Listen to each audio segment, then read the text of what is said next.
I mean, Southern Indiana played really, really well. I don't know that we necessarily showed up. I think, being as young as we are, some of the players looked pretty terrified that first quarter. But overall, a tremendous season of growth, and most people didn't even expect us to even make the tournament. So huge step in the right direction for us. Questions? I mean, you just played Southern Indiana 4 days ago, I believe, and beat them. I guess, what do you feel like changed either your team or them differently within that time? I do think they picked up the pressure defensively, switched a lot more aggressively on ball screens. I think their full court press was a little more aggressive, and I mean, we looked scared. I don't think the team that showed up 4 days ago was not the team that showed up today.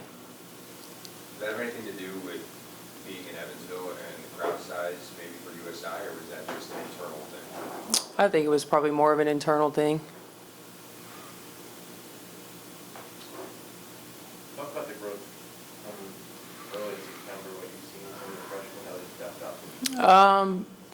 I mean, I said it earlier, exponential growth. Like you come into a situation where you've got 6 freshmen. I brought in 3 of the players on that roster.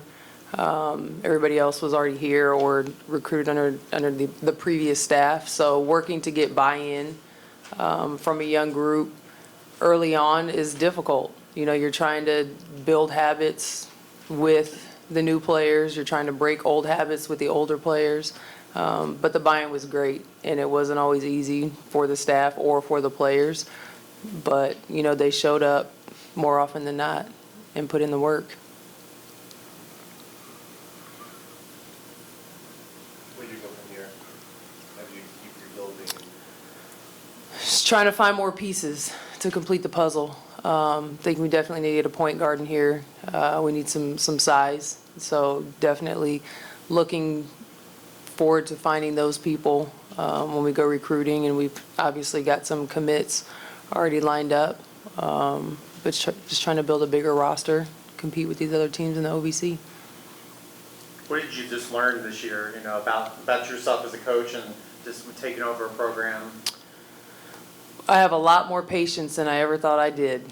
For the longest when I played, I was like, I'll never coach. I'll never coach. I will never coach. And here I am, coaching. It's as difficult as it can be sometimes to know that you're helping these players on the court, obviously, to be better basketball players, but off the court for me is probably the biggest thing. How can I impact them and help them become better humans in this world? And so, did I ever see myself doing that? No. But honored to be in the position that I'm in. Anybody else? Other questions? Good. All right. Thanks, Coach. Thank you.